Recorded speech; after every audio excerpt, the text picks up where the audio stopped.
Okay, welcome to my series of first time hiking, 3 tips in 3 minutes for the various hiking locations. So today I'm going to be talking about the South Downs. If you've never been hiking there before, this is the first 3 things that would spring to my mind. And I'm going to try and tell you them in 3 minutes, so I'm going to start my clock, and when it beeps, that means that I have to stop. Here you go. So number 1 tip is prepare to be exposed to the elements. When you're on these downs, there's very little shelter there, and you will often see these little trees that have been buffeted by the really strong winds, leaning to the side. And when you're out walking on the downs all day, you do get exposed to the wind a lot, if it rains, and sunshine especially, because you're in the south of England, you're coming towards the south coast, it's a lot sunnier than it might be in the north, so you do catch the sun a lot when you're walking out there. So I totally recommend that you do take some sun cream and a sun hat and a waterproof jacket, because they're really great for keeping the wind off. Some areas of the downs do have woods on them, but mainly some of the most popular areas are quite exposed down chalky downland. So just be prepared for that, because you're going to be out walking along the ridge. It's going to be fantastic. It's going to give you absolutely amazing views, but it can be very exposed. Tip 2 is to check for flooding, because the area around there is really prone to flooding. So if it has been raining a lot recently, even if it's not raining on that specific day, I would recommend that you really just check before you head out there, in case the paths are blocked off by floods.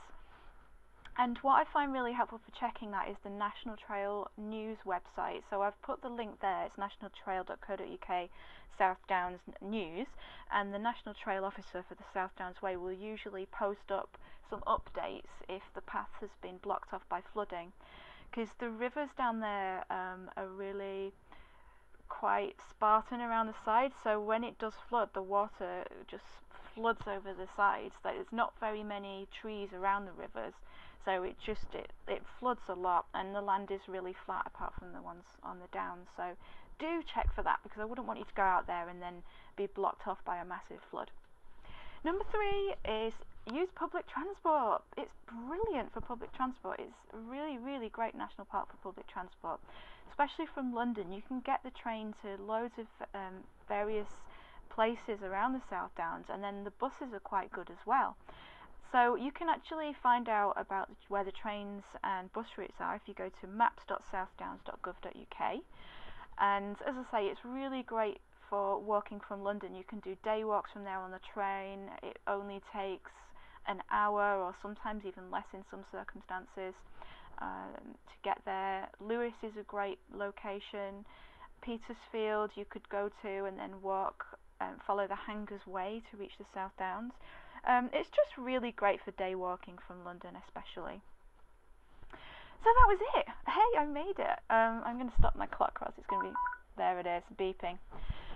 I've actually got 2 weekend hiking trips mapped out in my pack, Walking Weekends, which is, you probably know, is a package of 10 walking weekends that you can do around Britain, and it explains where to go, what to do.